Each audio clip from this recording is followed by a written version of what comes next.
Welkom by vandag se lesing oor handelsmerkbesluite. Ons sal die konsep van medehandelsmerk en die betekenis daarvan in die mededingende bemarkingslandskap ondersoek.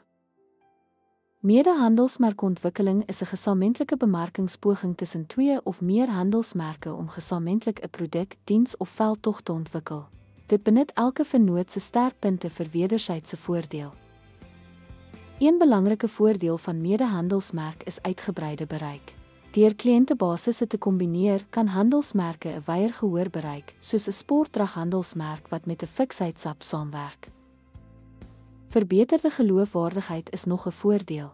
Vennootskap met 'n betroubare handelsmerk kan 'n persepsie van vertroue en gehalte skep, wat beide betrokke partye bevoordeel. Medehandelsmerkvorming kan ook tot produkinnovasie lei.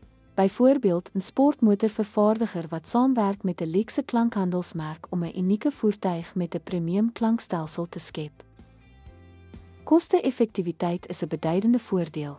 Die deel van hulpbronne en ontwikkelingskoste kan veral voordelig wees vir kleiner handelsmerke met beperkte begrotings. Suksesvolle medehandelsmerk vereis noukeurige beplanning. Verseker handelsmerkbeleiding, teikengehoor versoenbaarheid en duidelike kommunikasie tussen vennote om verwarring te voorkom en impak te maksimeer. Ten slotte kan medehandelsmerk 'n weeskragtige instrument om handelsmerkbewustheid, markbereik en produkinnovasie te verhoog.